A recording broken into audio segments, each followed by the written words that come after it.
where Elvis Kosgei, our reporter, is talking to Pokot Governor, that is General Nangapo, when it comes to security issues in that county. And Elvis, back to you, not really back to you, but kindly tell us the latest update that you have for us from West Pokot County. Thank you very much, Brenda. Yes, indeed, we are coming to you live from West Pokot County. We'll be engaging the West Pokot Governor, John Nangapo, just to paint a picture of what has been happening. The last time we were here, about 2 months ago, there was FCDC, the frontier counties, has to steer development this particular part of the county. There's also issue of security. Remember, there have been warring communities within the Turkana and the Pokot, but now I'm told that there's relative calm, where the governor of West Pokot, General Nangapo, together with his Turkana counterpart, Josephat Nanok, have been steering for the peace drive just to make sure that these two communities coexist. Thank you very much, Governor, for joining us. Thank you. Maybe what's the current status of West Pokot County? Remember the last time we had the governors from the frontier counties.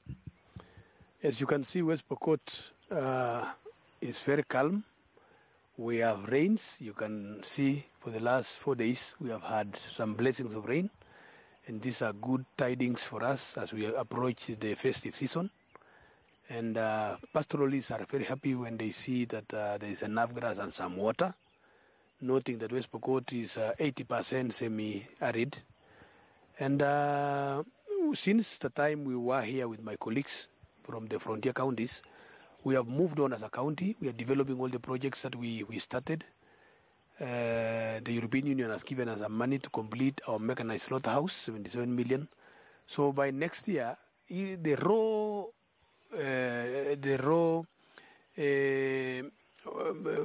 animals being delivered live to some of the markets will not be there. We'll have to do the slaughter them around. It also assists in managing movement of cows, because if suppose there are any that have been stolen, it's easier to check around. And I can assure Kenyans that stealing and cat rustling in this region has simply gone down almost zero. And normally what happens is during dry season, when there is less food, that's when people start bringing these issues. West Pokot and Turkana have had good neighborliness for almost 2-3 years now.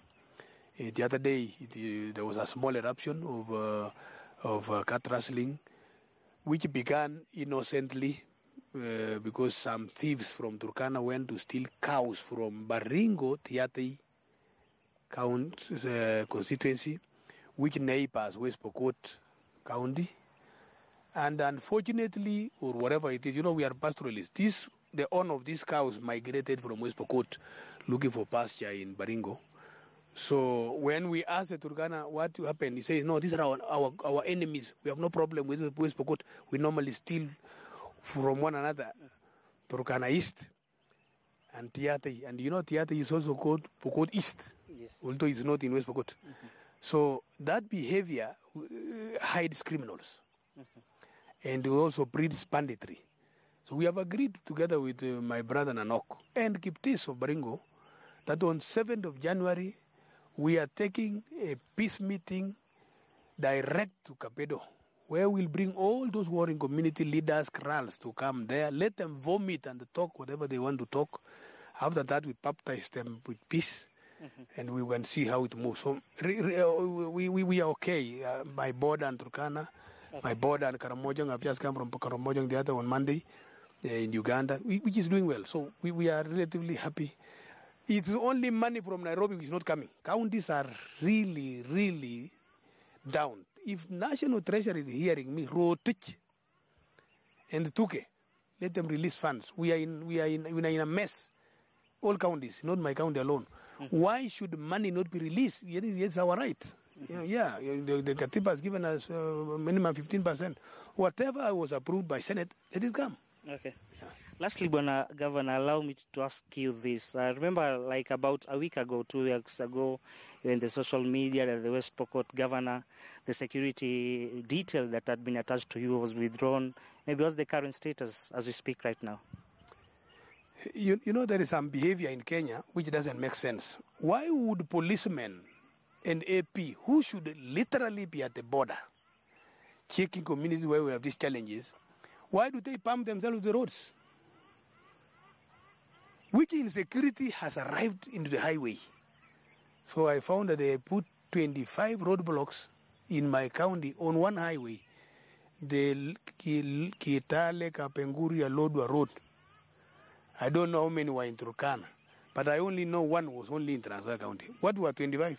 So to me, these are injustices, and it looks like some people in Nairobi are still looking at West Pokot as a place that anybody can wake up and deposit bad manners.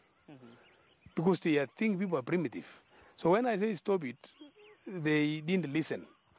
Until I was told that in one roadblock, a young man has been chained on his motorbike and made to sleep on the tarmac with the motorbike. So I went and checked, and it's true, and caused the police to release the boy. And I removed those roadblocks. I was elected by the people to make sure that this part of Kenya is orderly. If you find some disorder by our own officers, you have to bring sense into them. And then when I did that, I think some people were not happy in Nairobi. They withdrew my security. They have not even returned it up to now. But you can see the amount of work I've done to restore peace in the two communities, to make sure that Pokot and Turkana live well for the last 2 weeks. So me, I don't bother whatever they are doing. But Kenyans need to know that is a mentality that should not be found in our land. Our new constitution grants us our rights. A governor by law was elected and supposed to be protected during the time he's there. So if you don't want to give me protection, give the office. Make sure that you provide the office.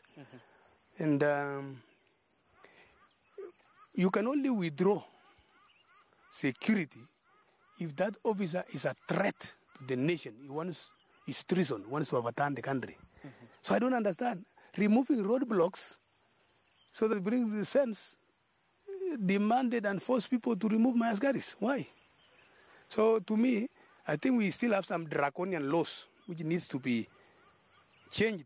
Parliaments need to address. I don't know where they are because I was in Parliament, so I don't understand where they have come from. Or if there is somebody in an office in this country who just wakes up and does what his soul tells him to do. So those are the things. But don't worry, I'm safe in my county. Kenya is very safe. You can walk anywhere. I mean, anywhere. All of you are not being caddied. Or you came with askaris from Nairobi.